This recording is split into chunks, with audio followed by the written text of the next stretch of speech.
What if I told you that the place society says is safest for aging adults might actually be accelerating their decline? Not tomorrow, not eventually, starting the very first week. I'm Dr. Lucas Mason, and today we're going to talk about something that makes families uncomfortable, something the elder care industry doesn't want you thinking about too carefully. Because the truth is, traditional nursing homes, despite their good intentions, despite their trained staff and medical oversight, are fundamentally designed in a way that works against human biology. And I don't say this lightly.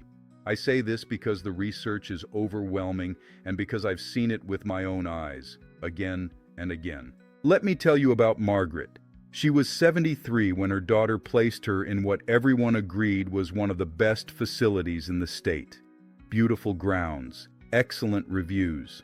Margaret had early-stage dementia, nothing severe. She still recognized everyone, still told stories about her garden, still laughed at old jokes. 6 months later, I visited her for a follow-up. I barely recognized her, not physically, although she'd lost weight. But something in her eyes had changed. She seemed smaller somehow, quieter. When I asked about her garden, she just stared out the window. Her daughter, sitting beside us, started crying. She said, "I thought I was protecting her. I thought this was the right thing." Here's what most people don't understand about nursing homes. They're not designed around what elderly people need to thrive. They're designed around what institutions need to function efficiently. And those two things are very, very different. Think about your own life for a moment. What makes you feel alive? What gives you purpose? For most of us, it's autonomy, choice, the ability to decide when we wake up, what we eat, how we spend our time. It's having meaningful work, even if that work is just tending a small garden. It's being around people we care about. It's feeling needed. Now imagine all of that stripped away in a single day, because that's what happens in most traditional nursing homes. You wake up when they tell you. You eat what they serve you when they serve it. You take your pills on their schedule. You shower when a staff member has time. Your days become a series of things done to you rather than things you choose to do. And your brain notices. Oh, your brain definitely notices. There's a concept in psychology called learned helplessness. It was discovered quite by accident in the 1960s. Researchers found that when you remove someone's sense of control, when you make them dependent for basic needs, something profound happens. They stop trying. They stop engaging.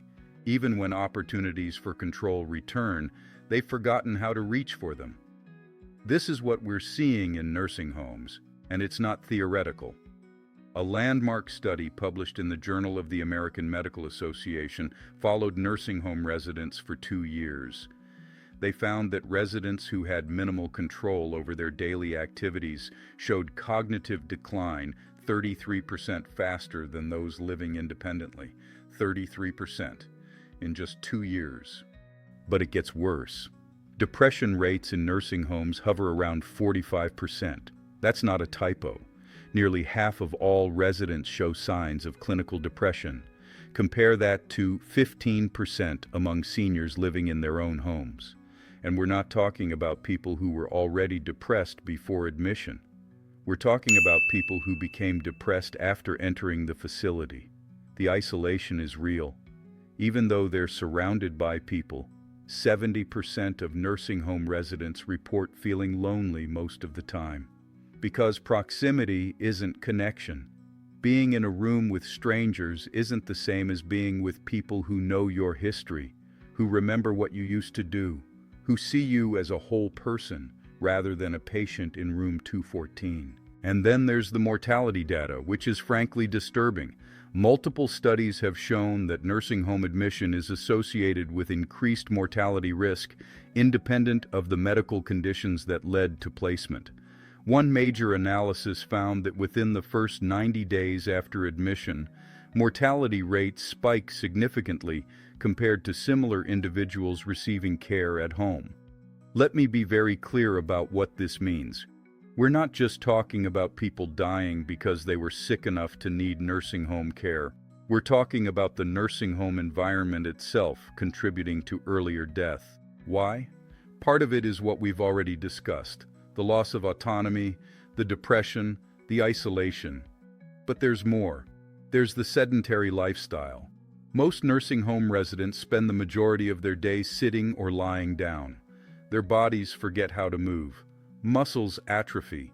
Balance deteriorates. And then falls happen, fractures happen, and the downward spiral accelerates. There's also the cognitive understimulation. Most facilities have activities, sure, but they're often generic, infantilizing even. Bingo, simple crafts, group sing-alongs of songs from decades ago. Nothing challenging, nothing that requires real thinking or problem-solving. And without cognitive challenge, the brain does what any unused organ does. It weakens. So here we are. A system that's supposed to protect elderly people is instead accelerating their decline. And families are caught in the middle, racked with guilt, wondering if there's another way. The good news, and yes, there is good news, is that there are alternatives.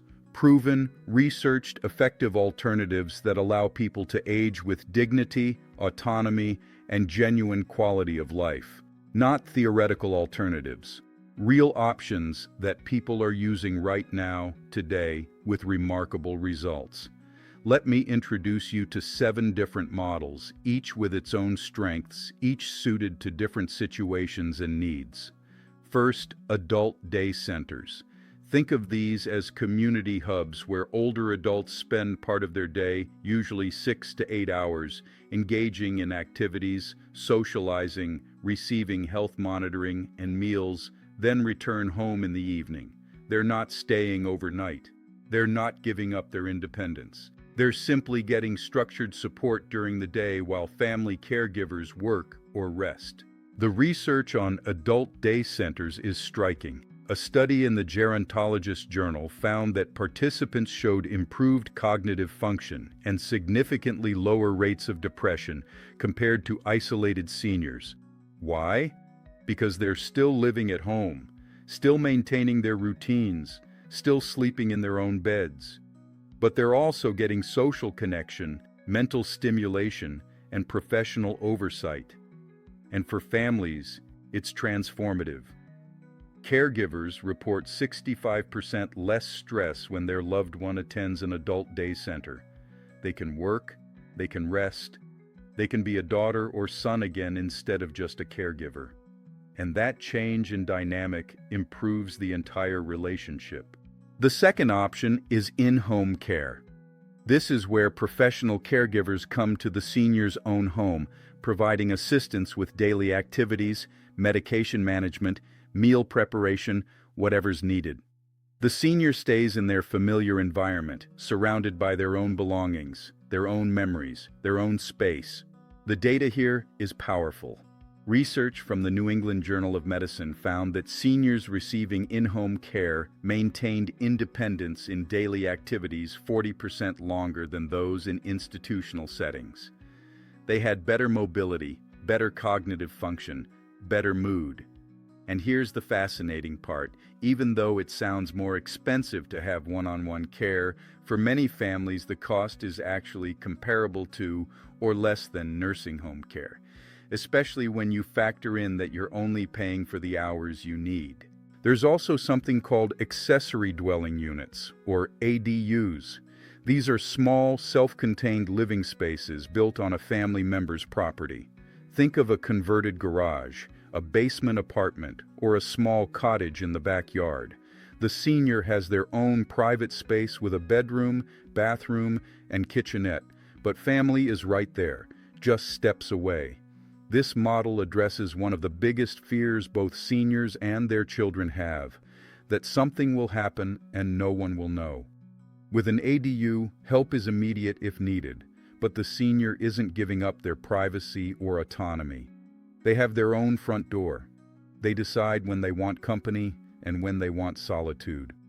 Studies on multi-generational living arrangements, which ADUs facilitate, show remarkable benefits.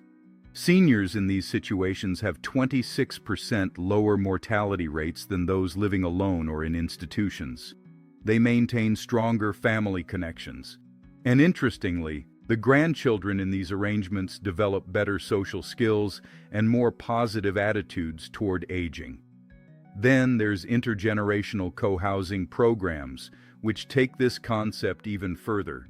These are intentionally designed communities where young families, working adults, and seniors all live in the same development, sharing common spaces and supporting each other. It's not a senior facility. It's a real neighborhood where age is just one characteristic among many. The success stories from these communities are beautiful.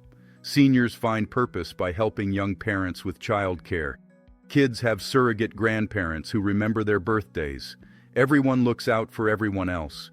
Research from the Journal of Housing for the Elderly found that seniors in intergenerational communities reported 80% less loneliness and maintained independent living an average of 4 years longer than peers in age-segregated housing. For those who want more comprehensive support, there are continuing care retirement communities, or CCRCs. These campuses offer independent living apartments, assisted living, and skilled nursing all in one location. The key difference from traditional nursing homes is that you move there while you're still healthy and independent. You have your own apartment, you come and go as you please, you maintain your lifestyle.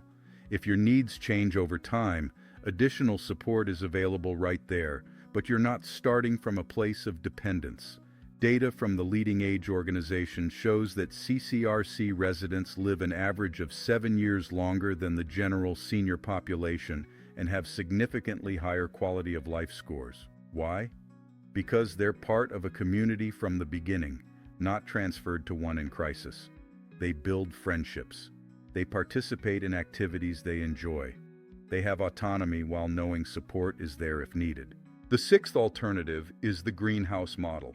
These are small homes, usually housing 10 to 12 residents, designed to look and feel like actual houses, not institutions. Residents have private bedrooms and bathrooms but share common areas like a real family would. Staff members, called shabazim, do everything, from cooking to personal care to activities. They form genuine relationships with residents instead of being interchangeable shift workers. The research on greenhouse homes is exceptional. A study in Health Affairs found that residents had 57% fewer hospitalizations, significantly lower medication use, and better functional outcomes compared to traditional nursing homes. Perhaps most telling, when researchers asked residents and families about quality of life, satisfaction scores were 38% higher in greenhouse settings. And finally, there's the village model. This isn't a place, it's a membership organization. Seniors pay an annual fee and in return receive access to a network of vetted service providers for everything from home repairs to transportation to social activities. Think of it as a concierge service for aging in place. Members stay in their own homes but have a support system that helps them maintain independence. Villages started just 20 years ago, and there are now over 300 across the country.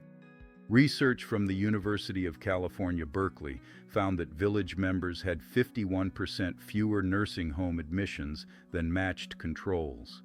They stayed in their homes longer, maintained better health, and reported much higher life satisfaction. So why aren't more people using these alternatives? Honestly, most people simply don't know they exist. We've been conditioned to think nursing home or nothing. But also, and this is important, our healthcare system and insurance structure is still built around institutional care. It's easier to get Medicare and Medicaid to pay for a nursing home than for in-home support or adult day services, even though the outcomes are often worse and the costs are similar or higher. That's starting to change. More states are creating programs that fund home and community-based services. More insurance companies are recognizing that keeping people independent longer actually saves them money. But change is slow, and in the meantime, families need to advocate for themselves. If you're facing these decisions now, or if you want to plan ahead so you're not making choices in crisis, here's what I want you to remember. Aging doesn't have to mean giving up everything that makes life worth living. Needing help doesn't mean surrendering autonomy. There are ways to get the support you need while maintaining dignity, choice, and connection to the things that matter. Start conversations now. Talk with your family about what matters most to you. Visit different types of communities. Ask about adult day centers in your area. Look into village organizations. Explore whether an ADU makes sense for your family. Research CCRCs while you're still healthy enough to be selective about where you'd want to live. And if someone you love is already in a nursing home and declining, know that it's not too late to reconsider.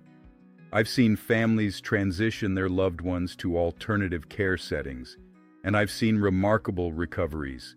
Not medical miracles, just human beings responding to being treated like human beings again. Margaret, the woman I told you about at the beginning? Her daughter eventually moved her into her home with in-home care support. It took about 3 months, but Margaret started talking about her garden again. She couldn't tend a full garden anymore, but her daughter set up raised beds she could reach from her wheelchair. The light came back to her eyes. That's what we're fighting for.